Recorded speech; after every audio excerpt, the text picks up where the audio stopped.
I am here with James Cassidy, who here at Oregon State and probably more places, literally we've referred to him as the rock star of soil science. I will let him give you his background because it's going to be way more cooler than I can. But just want to, little spoiler alert, he's still a touring band member to this day. Yeah. So, James. Well, how did I get in? Nice to meet you. And Yes. again, she took my class. Yes, I took his class. Okay. Ish. We were in the wine in the vineyards together back when you were studying enology and viticulture.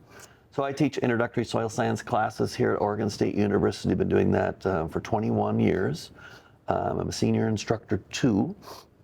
And large soil science classes. There's an introductory soil science class, undergraduate, 100+ students every term.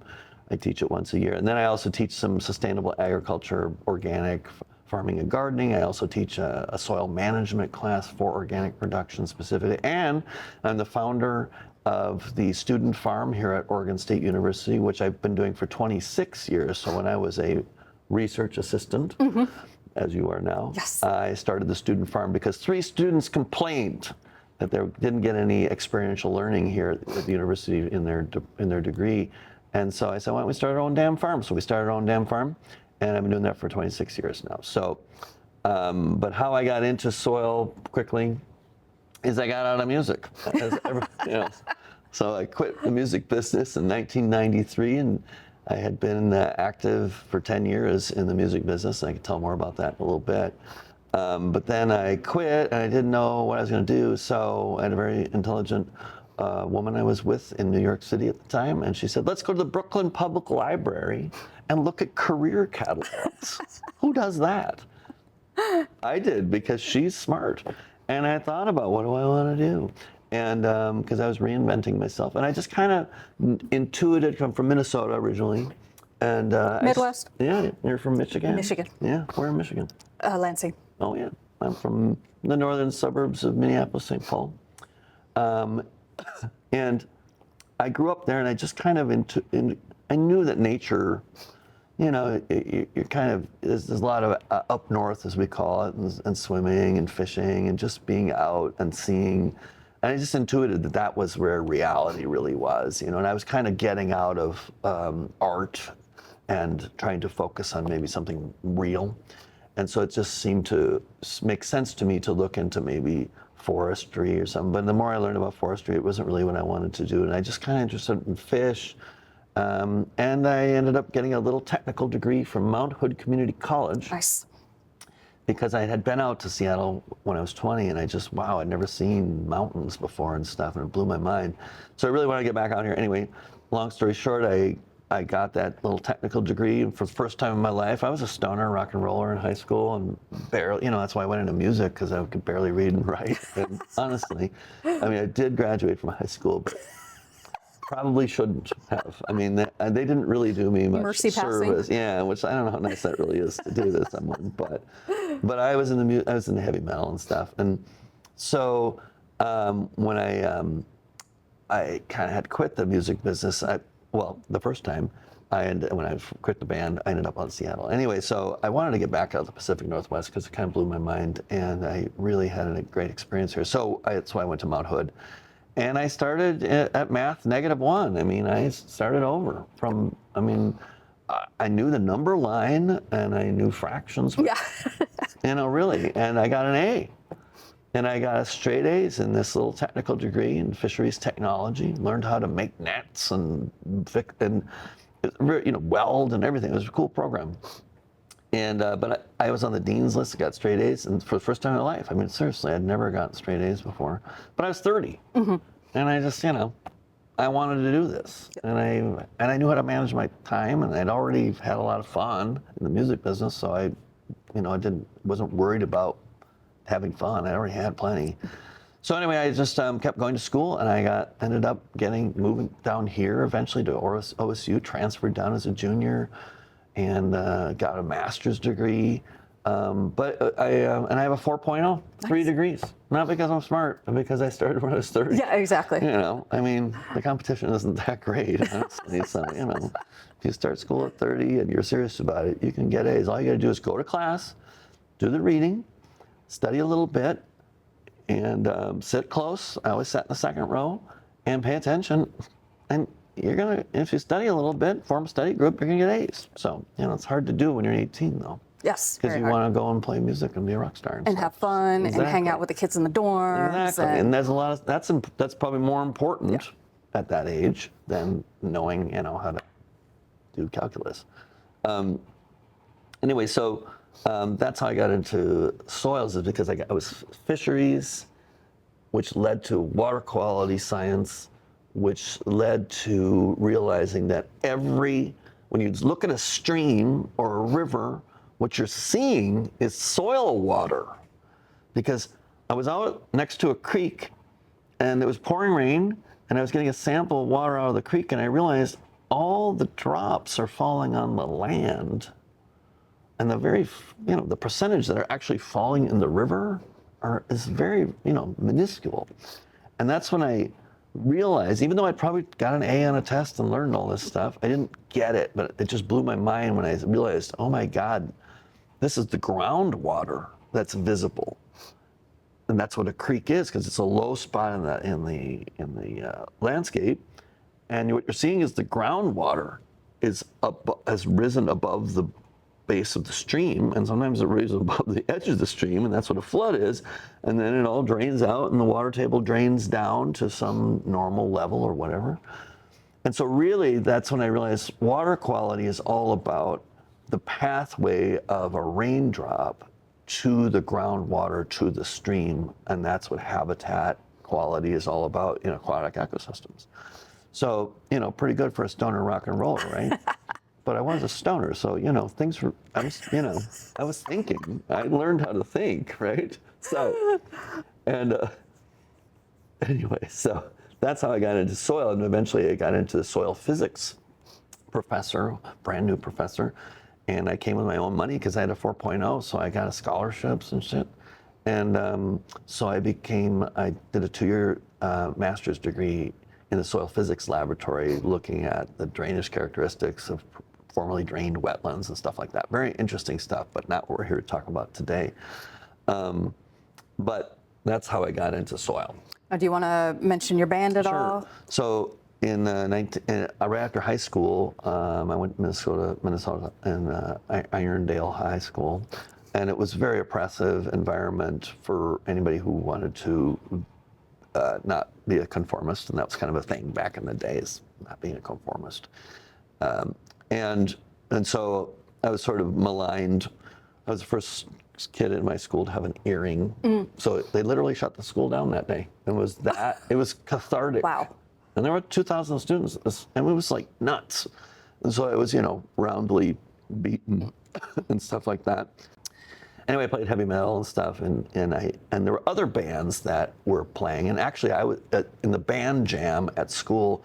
There were 7 bands the one year, and I was in 4 of them. So, and I had to change costume because one was a new wave band, and I had a skinny tie, and then one was a heavy metal band, so I had leopard skin pants and dropped the bass down, and another one was kind of another new wave band, and then one was a weirdo kind of semi-electronic band called Moon Doom, and that's where I met Kurt and Paul, who were my partners, and we were in high school together. In the music business. So we formed right after high school. Paul said, I want to have a band, and we're all going to be in it, and it's called Information Society. We're all going to shave our heads and wear color-coded jumpsuits and go completely electronic. What do you think? And I said, I'm in. I want to know what you're thinking. There are some things you can't hide. I want to know what you're feeling. Tell me what's on your mind.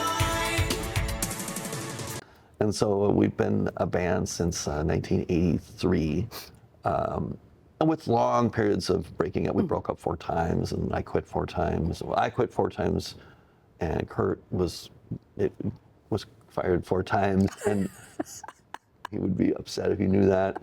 And he was not fired, whatever. And anyway, we're still together, and we just were in Brazil. So we became like the toast of the town in Brazil in 1989. We had a #1 song on MTV, a #1 video at the time when Brazil we had played in the States and stuff. But the time that Brazil was coming out of a dictatorship, a military dictatorship, and they launched MTV Brazil in '89, and we had a #1 video on MTV. So we were immediately like, Big, huge. we were huge Yeah. there because all the people in Brazil wanted to listen to anything that wasn't Brazilian because they wanted to open up to the world. And here was this band that sounded vaguely English to them, like Soft Cell or Human League or something like that.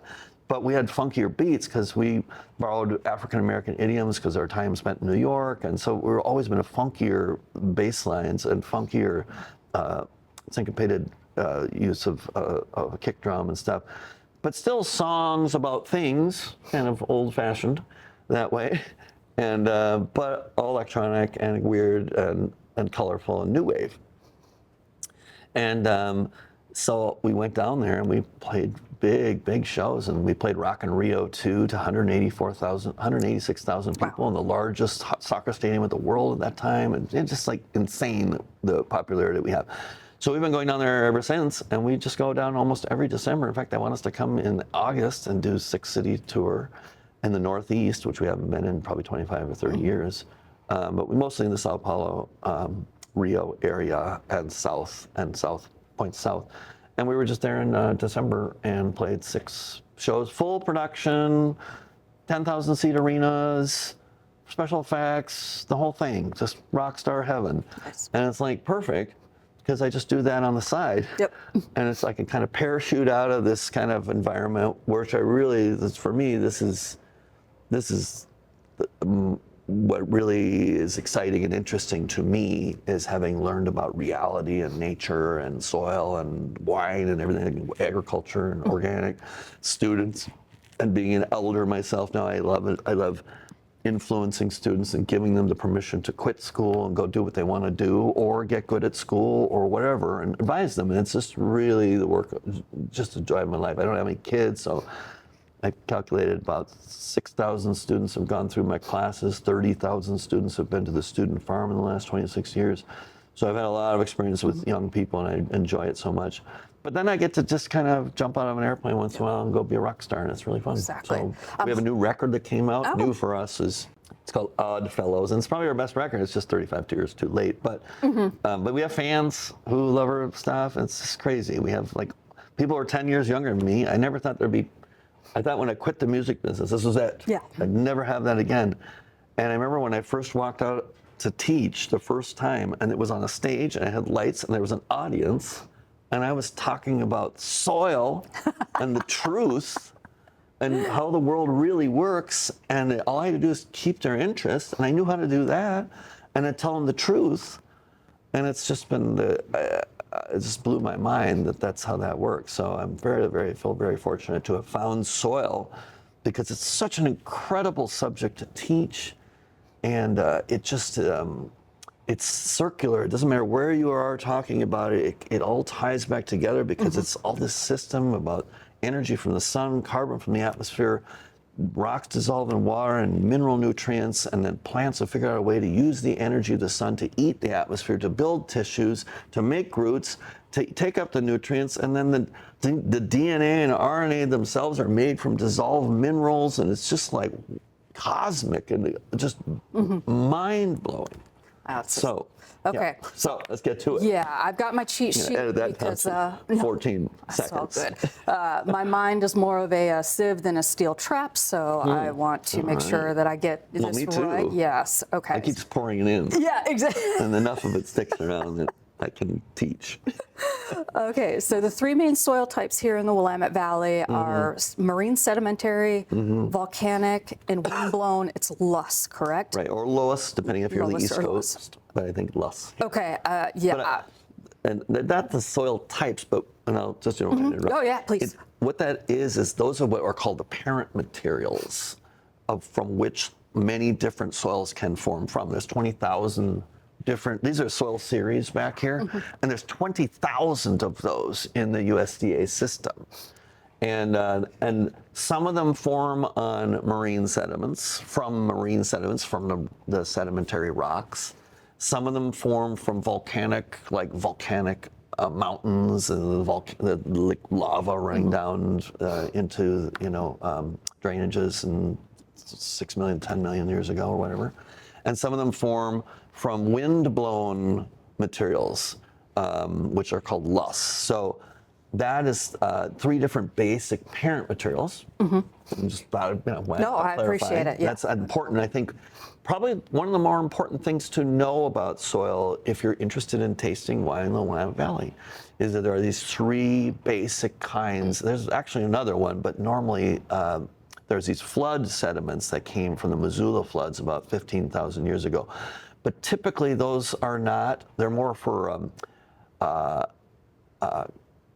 high value cash crops that aren't grapes. So, food, hazelnuts, all the stuff you see in the Willamette Valley when you're driving around, and you'll see, it's a seed capital of the world because of these flatland they're called glacial lacustrine deposits, but they're from an old lake floor that we're driving on there. So that's kind of the 4 main parent materials, but the 3 that are really associated with wine and grape production for wine, specifically not necessarily table grapes because they can be grown on the valley floor, but wine are the sedimentary marine, meaning they're old ocean floors that have had sediments washing off of the continent for millions of years, and then that rock forms and it kind of bonds and becomes sedimentary rock.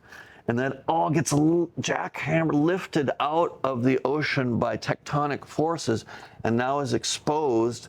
And now that is soil forms in that, where the volcanic parent material is literally flowing lava, either from a mountain or traveling long distances, and then that solidifies into solid rock, like black basalt rock that we see a lot, or you'll see that in the Willamette Valley, black rock.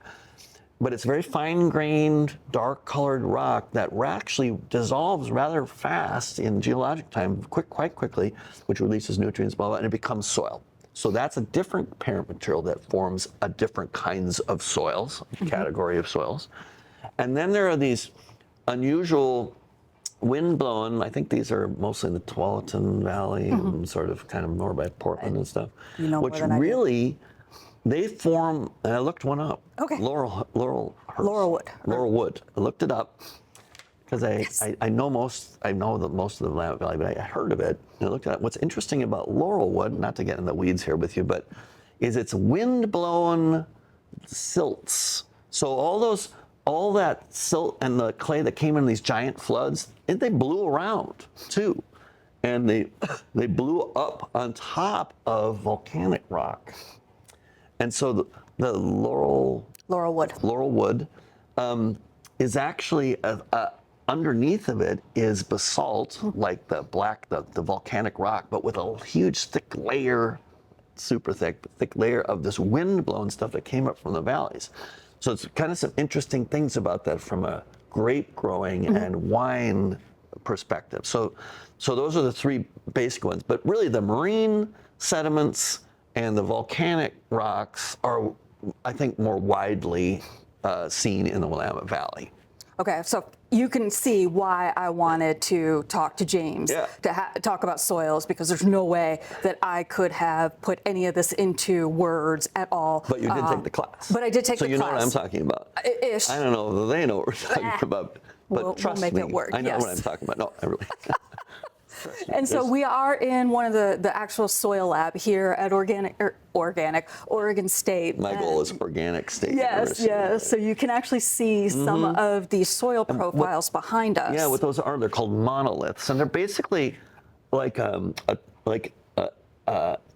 cut right, like a sample undisturbed of actual soil, like mounted specimen, that's like a bison head, but of soil, right? And so there's these are different, they only take them down so far because at some point they either hit the parent material, which is marine sediments, or rock, or loess of some sort, And so there's all these different kinds. And basically the way these are lined up is that is the eastern Oregon, and then this is going west. And you might be saying left to right. Why is that? Because that's actually west by the compass head. This was put up by scientists, not by people who wanted to teach. Because if I was putting this, I'd make that the west and that the east, but okay. Anyway, so yeah, those are profiles, which is a vertical section of the soil. So if you were to dig a hole and look at the wall of soil and just take a slice of it, that's what you'd see. So when you see road cuts, when you're driving to the wineries, if it's safe to do so, get out of your car and actually walk up to the profile, and you'd be surprised how much bigger it is when you get out of your car. Because when you go by, it's like, oh, that looks something, especially on the coast, or if you ever see those soils, and you really can see them, and you can see that they're different from the surface, and as they go down, they change, and that's because they've transformed into soil from the parent material, because rocks dissolve in water and it rains here. A lot. And so the parent material, whether they're sedimentary rock, volcanic rock, or lusses, have different infiltration rate. The water goes into loess faster than it goes into a solid piece of rock, but they all dissolve the rocks. And if you don't believe me that rocks dissolve, just think of minerals dissolving. Think of table salt. You take a little table salt, you lick it, and it dissolves in seconds.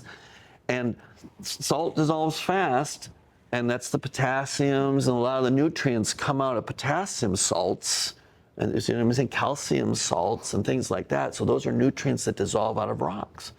And then the next thing to dissolve is the molybdenum and the cadmium, hopefully not, and the other mineral nutrients that are in these rocks. And that's what nutrients are. But when they dissolve, they fall apart, the rocks do, and so they transform into small particles, and that's what soil is. It's on the top. The transformed, decomposed rock due to climate and how thick or thin that soil is dependent on a number of factors. And that's what the grapes are growing in. And the parent materials determine the basic nutrient profile, the elevation, the slope, the direction the sun touches that. Those are important factors in growing grapes. But the fundamental baseline is, what is the soil made from, what parent material? And we've talked about these three different parent materials.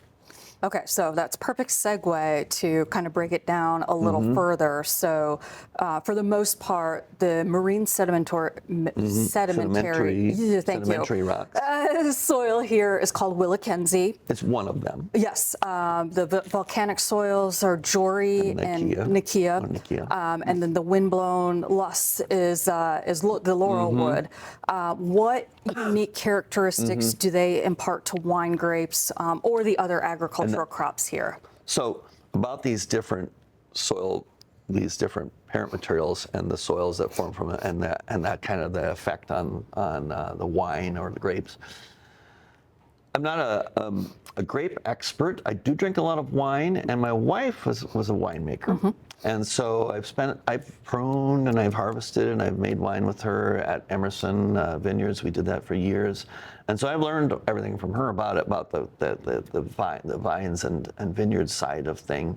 But from what I've learned, the Willamette, which is this formed from sedimentary rock, the sediments that end up out in the ocean are the ones that don't dissolve very easy. So these are like silica sands, they're like sand, and micas and things like that. Excuse me. And so not a lot of, kind of low nutrients. And that is one of the things about growing grapes, is you don't want a lot of nutrients, because you want the plants to struggle. And the struggle is what makes them dig into their DNA and try and make fruit that tastes good, so that animals will eat it and take the seeds and shit them out in the good soil, where the plant can just be a big plant and not have to worry about propagation. But we can talk about that later. But anyway, all three of these soils are known for being fairly low nutrient, especially at the right altitudes and the right exposure, what do they call it, aspect, which way the sun faces. So these marine sedimentary rocks form these kind of sandier soils, although they can have clays and windblown stuff in them. And they're kind of known for producing these kind of darker, earthier, flavored wines. And why is that? I mean, people who study grapes can tell you, but because you could take the same cultivars and plant them in a basalt-derived soil, and they have a different expression because the below-ground conditions are different. And that's like really a big part of it is water holding capacity. If it rains enough here, we don't mostly do irrigated agriculture for grapes here. And that's special here because it rains a lot here, but it's dry in the summer. And so the soil can soak up a bunch of water enough for the plants to grow in the spring and put out leaves, make vines, start to make fruit set. And right about that point, they start to dry up a little. And that's when the plant says, uh-oh, this is not favorable conditions. Let's put all our energy into making really delicious fruit, putting sugars in there, making big clusters so that some deer or bird will eat this and get us out of here genetically. And so this below ground conditions and the types or lack of nutrients and lack of water at the right time in the development of the plant trigger different genetics in the plant to make different compounds, either that happen to have flavor differences or maybe specifically do for some reason or whatever. So there's some biochemistry that's responding to the below ground habitat as well as above ground habitat. Most people think about above ground habitat, but really they're closely linked. I mean, these soils formed under climatological conditions that they're associated with. So it's not just climate, it's not just soil, it's the soil is formed by the climate because of the amount of rainfall and the temperatures. And so they're closely associated with that. And the grapes have co-evolved in these various environments and have different strategies of survival.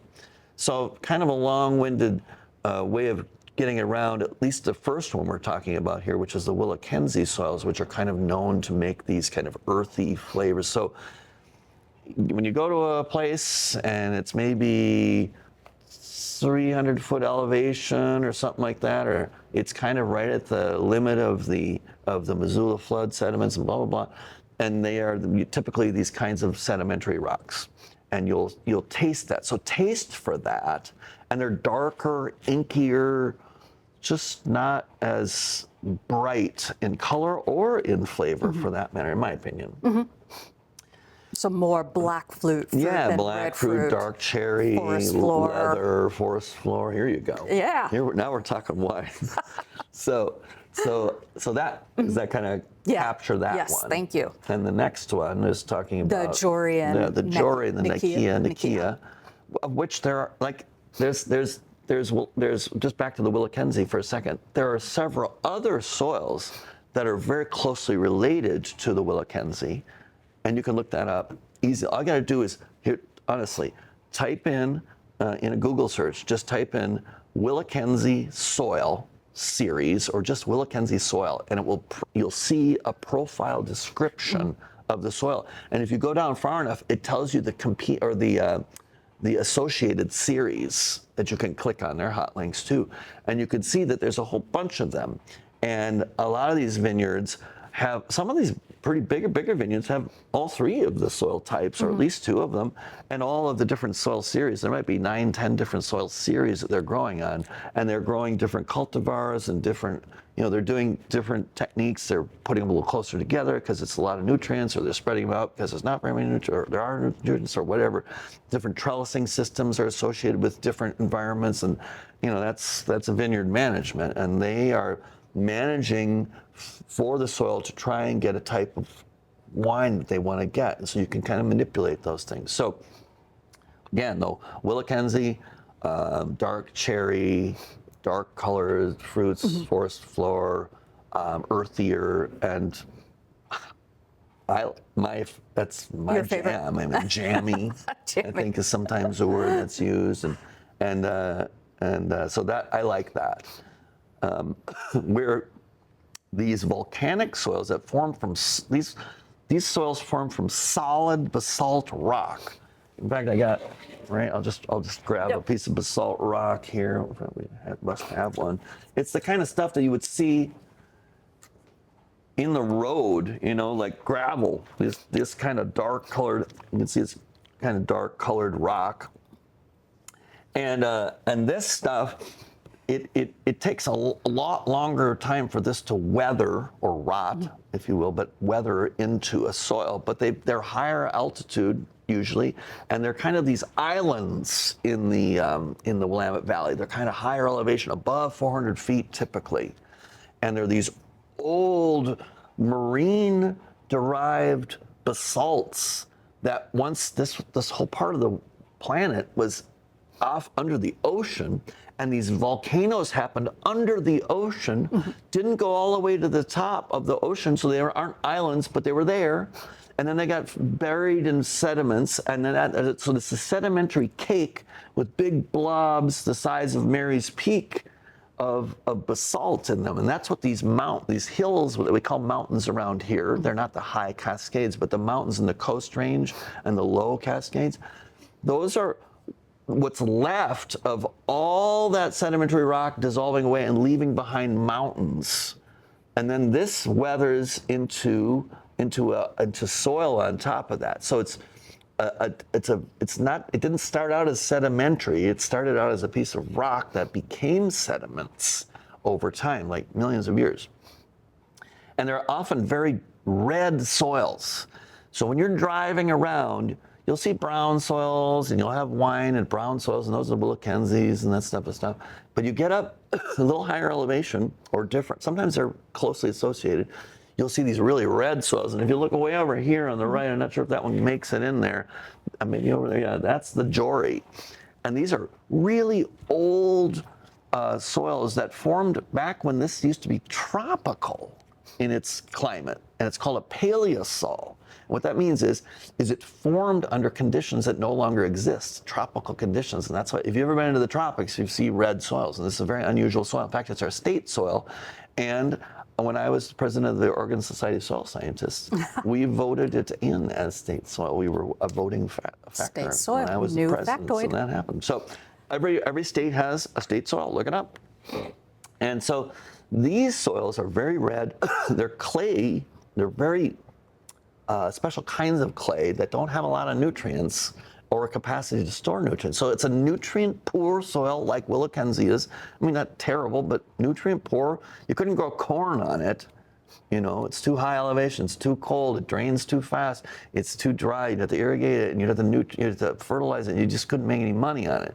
But you can grow grapes, and you can grow Christmas trees, and you can grow timber on it, because these plants have mycorrhizal associations with fungi that live near their roots that help them gather nutrients. But anyway, so this volcanic derived soil, like this red soils, Jory being the famous one, and Nekia and others, they have the tendency to produce wines that taste very different and look very different, even if they're the same cultivar. And it's fun to try and find the same cultivar and do side-by-side tastings at the same winery. Sometimes you can do that. Brofrere, I think they have Willikense and Jory soil, same cultivars, and you can taste the actual difference. We did a wine and soil tasting dinner once, and it was really fun. We had the soil there, we were tasting the soil and looking at it. It was blind, we were trying to match. It was super fun. And they tend to have literally brighter red colors, and they get even brighter red, and they're very beautiful, kind of just ruby-like red, if you can imagine that. And they have brighter flavors. They're not so earthy. What else would you say about Red them? fruit. Red fruit. Yeah. And are sought after. And in fact, the state soil controversy was between Willikense and Jory. And Jory won out. And it was very, it's kind of political. It's kind of the economics are very important. If you're growing grapes in Willamette, you want that to be the state soil, Yes. right? Because it adds value. Because it's all about terroir, and it's all about the story and all that jazz. Wine is just this infinite palette with which we can layer on stories and emotional content and flavor associations, and it's kind of amazing. But the Jory one, because it's so weird. It's this red soil, and from a soil standpoint, it is quite unique in this area. It's a tropical soil here in the temperate, Pacific Northwest. Pretty weird. Although that's somewhat debated as to what it really is, but that's the story apparently. But those you'll taste a much brighter fruit forward, as opposed to kind of this earthiness. So taste for that, and that's something. And then the last one was Laurelwood, yeah. And I'm not super familiar with it, but I did learn, because I Googled it today, about this soil series, one of 20,000 different soil series that grows on, and probably like a few thousand of them are on this type of loess. But this particular one has wind-blown sediments that are fine, small, like silts and clays that have blown up on top of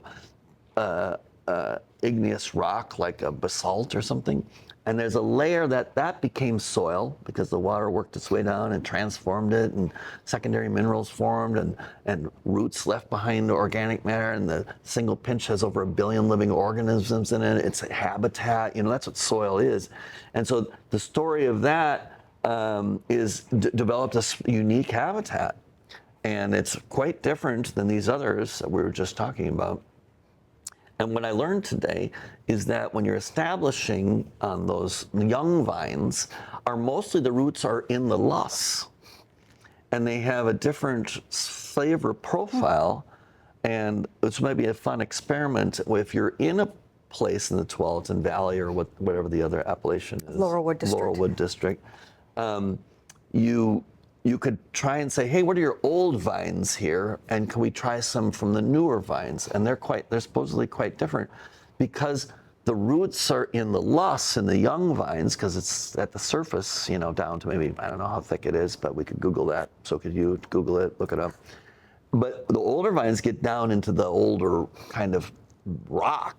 And they have a different environment there, different microbes, different temperature, different water holding capacity. Different mycorrhizal associations.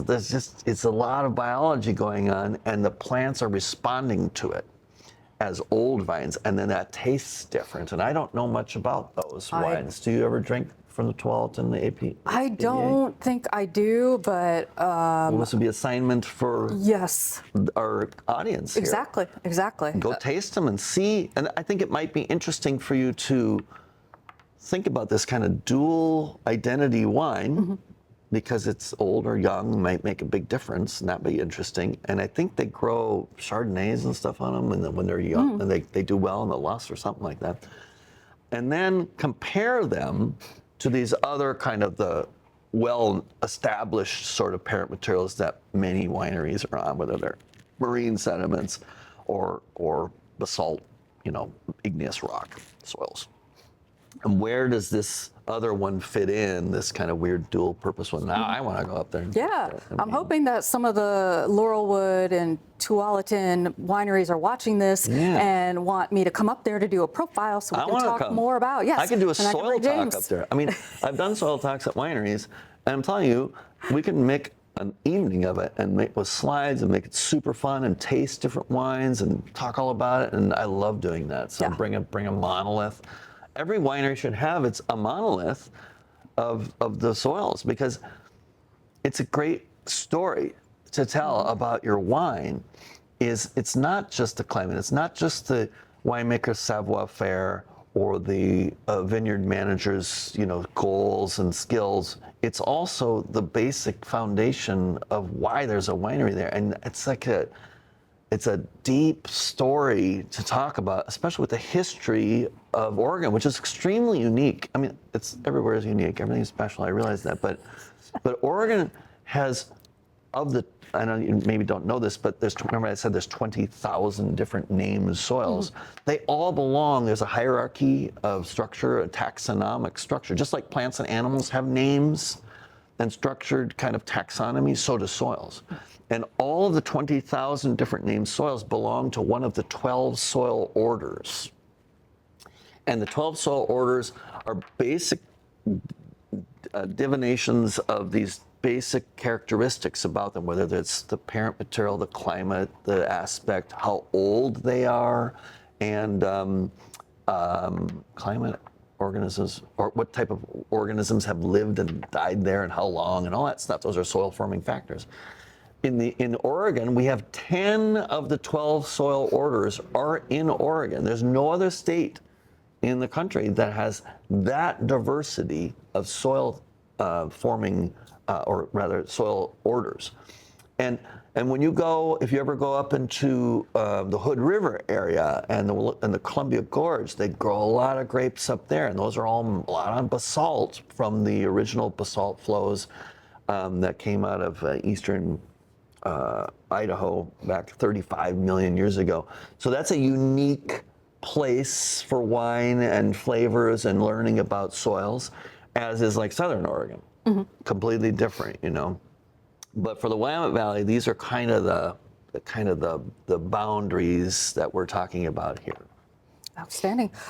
Is there any other things you want to highlight about Willamette Valley soil before Well, I we think wrap what would it be up? cool to do is to look at a map of the Willamette Valley. That's we'll talk about it, but it's a it's a LIDAR map, which means it's a map taken from a satellite data that has removed all the vegetation. So all we see is the geomorphic surfaces, and that we can kind of point out some things that will relate to these to this discussion. You want to go do that? Let's go do that. Yeah. So here we are. This is like I was talking about, this is an actual image called LIDAR image, where we actually have, it's from satellite data, we can look at just the landscape or the geomorphic surfaces without the plants, without the structures or anything. So this is the Willamette Valley, and up here is where Portland is up here. And this is the Columbia River that goes up and out and comes all the way. That's the Columbia Gorge, goes off that way. So this is what we call the Willamette Valley. And what you'll notice is there's a really flat spots. And that's because this was all flooded at one time, 15,000 years ago, and laid down lake floor sediments on a giant scale. I mean, this is like hundreds of miles here, right? And then the modern day rivers have been kind of reworking those surfaces. And so we have different kinds of agriculture in the valley proper. The flat stuff is really good for growing seed and hazelnuts and stuff like that. And down in these places where the river has been, these are kind of the lumpy, bumpy parts. So when you're driving around in the Willamette Valley, you'll be on laser beam flat surfaces on the freeways, and when you get off the road, you might get into these lower kind of bumpy things, and they're more sandy soils that are actually good for, like, you know, the organic farms, the hippie farms, and all that stuff are down in here, where the big ag stuff is out on these flatlands where they can use big equipment and stuff. But that's kind of the agriculture that we're not talking about today, but just so you have some context. And then there's mountains all the way around it. And that's a big basin that captures all the rain from rainfall, which then runs into these drainages, and they drain north. This is the Willamette River that goes all the way up, and it goes up by Portland, and it goes and it dumps into the Columbia, which goes out into the Pacific Ocean at Astoria. So now we've got these mountains. So as we rise up on these mountains, these are opportunities where you can grow grapes off the floor of the valley, because they're uplifted parent material, thinner soils, little lower nutrient capacity, content. The water holding capacity is special because of the texture of the soil, and which way they face determines how much sunlight or not they get, and that's an important part. Southern exposure is typical because you get lots of sun all in the summer, and they get hot and they dry out, and the plants suffer, and they love it, and they make better grapes. So it's, So this is the Eola Hills, right? Yep. And they call this the Salem Mountains. Yes. And these are this is a famous wine growing region right here. This is like, if this was a lake, these would be the islands, and then this would be the shore, right? And that's where these islands on these slopes here, that's where they grow a lot of grapes, and famously in this area. And in fact, this is called a Van Duzer corridor, and you'll see that if you look at your guide on your trip around the Willamette Valley. And this ocean, the Pacific Ocean is way out here, but the wind blows every night. It's so great here. Let me tell you. It's like really nice, hot, dry summers, but it gets cool every night, and the wind blows, and you shouldn't move here. No humidity. No humidity, just fantastic. Winter never comes. It just gets rainy and dark, and I don't care. I'm from Minnesota. Winter never comes. It's like 18 below. It's 21 below zero right now in Minnesota. With wind and so the wind blows down this, and it cools everything off, which is a unique kind of thing for growing grapes. Just that cooling every night. It's really good for delicate little things like Pinot Noirs and some of the famous white wines we have, Pinot Gris and things like that. And it's not enough energy of heat here to grow these big Cabernets and stuff like that. Yet. So we have all these funny little wines that are just fabulously diverse and interesting and just wonderful. When I was young, I started out, big red wines, and everybody got all these big oak to everything's, and Chardonnays are oaked, and the bigger the better, the tighter the sweater, all that stuff. And then when I moved here, I was like, what is this wine? It's like, where's the wine? And then slowly I started, whoa, I see, there's a lot going on here. It's just a little more subtle, and it's like growing up. And so important, this is that wine growing region, and these are basalt, these mountains here, and the smaller mountains are sedimentary rock, and so they're often closely related to each other because they used to all be the ocean floor. And then this is that what is it called, Laurelwood District. Yeah, and Chehalem Mountains, and so that's up near Portland. So either when you're flying out or flying in, this might be a good place to explore and have a look. Ribbon Ridge is up there. Ribbon as well. Ridge. Yeah. I want to come up. then- I want to go up to Ribbon Ridge. And I think down taste in some more. here is where you have the Dundee Hills. Oh, that's the Dundee Hills, sure. And, Right. cheating here, McMinnville, Yamhill, Carlton. That's McMinnville's down in, where is I think it? McMinnville's over Okay, here. I should know. Yeah, That's the problem with this map. Yeah, is it only shows. There's a little bit here, but Where is it it? only has like the major cities. Salem, so. there's Woodburn. Yeah. So this is actually all Woodburn soil, which is a type.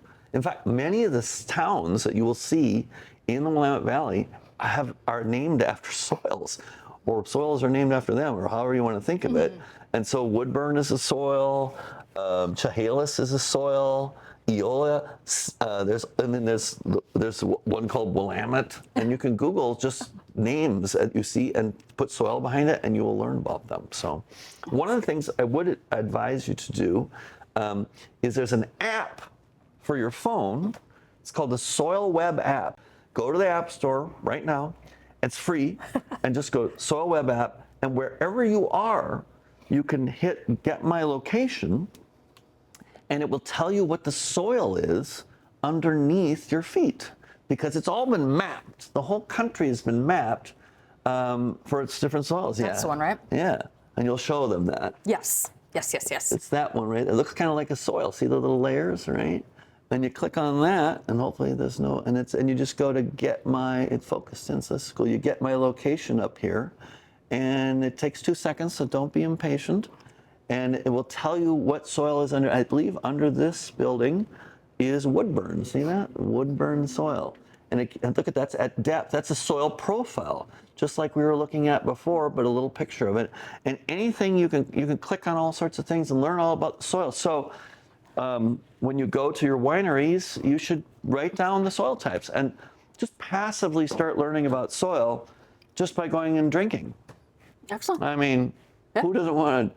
That sounds like good learning opportunity. Coming from an academic, sort of academic. How about I that? don't really fit in here, so don't worry. So yeah, What else do you want to hit in here? We could just look at a couple of those. Here we are, up against the wall. And these are the soils, these are all different soil series. And you can see the names of them. Look, one's called Astoria. Here's Clatsop, which is a county.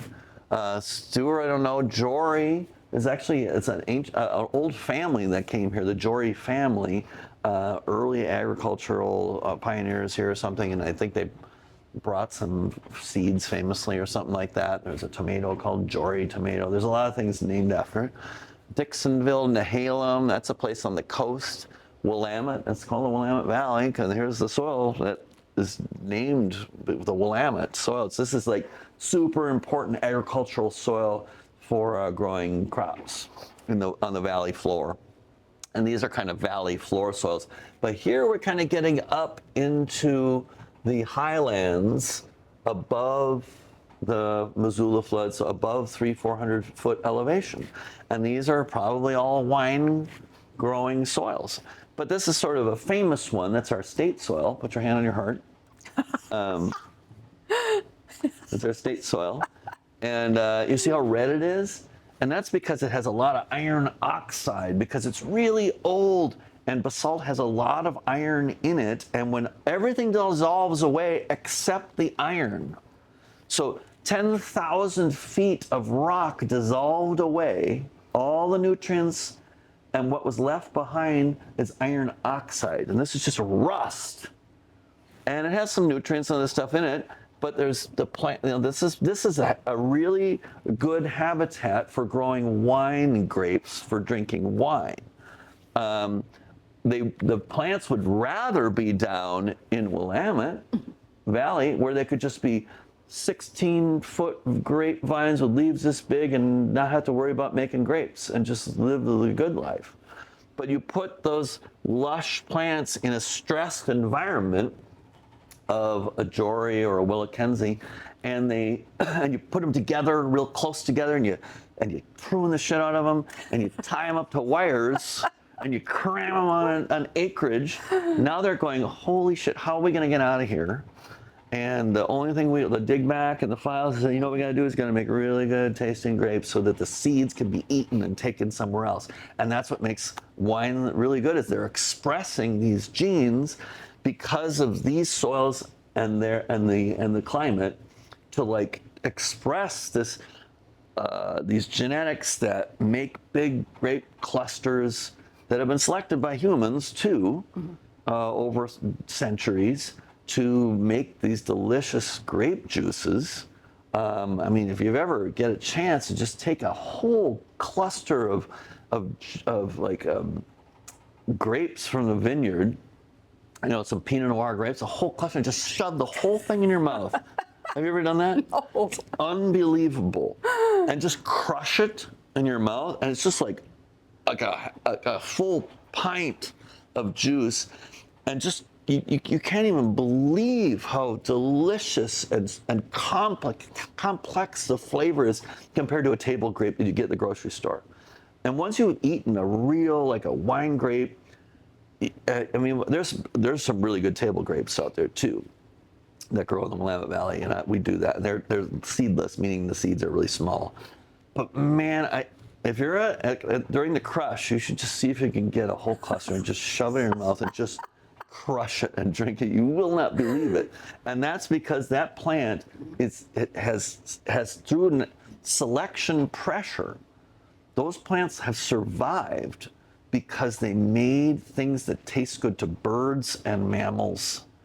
And birds and mammals have spread the seed, and the ones that didn't make good tasting grapes didn't propagate as well as the ones that did. And that's why grapes are this kind of, and fruit in general is kind of an expression of survival by spreading seed through the eating of delicious fruit. And so this is famously our famous wine soil here called Jory, and you should taste some wine that's been grown on it. Absolutely. Cool. All right. anything else you want to hit before? Yeah, I think yeah, is that good? Yeah, I just, for my 15 viewers right now, I just want to say a huge thank you if you've stuck along this far. I mean, there's no way that I could have done this, especially not in that entertaining of a manner, but huge thanks to James Cassidy, our soil scientist rock star here at Oregon State. Look at that, I former appreciate your student right time. here. Yeah, former student. But I will say, if you this shirt, I do sell it. If you go to soilforward.org, like soilforward.org, 100% of the proceeds for this shirt go to supporting my student farm internship program, and I do sell a lot of these. And you should have, when you go wine tasting, I dare you to wear this shirt because people are going to want to talk about soil. I also have them in Vulcan and in Klingon. So I'm just saying, if you know the Klingon, and I know you do, and you probably know some Vulcans too, so you should get one of each for how you feel of the day. Like I said, 100% of the proceeds go to, and they're 100% cotton, go to supporting the student farm here at Oregon State University, where 30,000 students. I've volunteered to run the student farm for the last 26 years. It's for the kids. All right, thanks everyone. All right, thank you.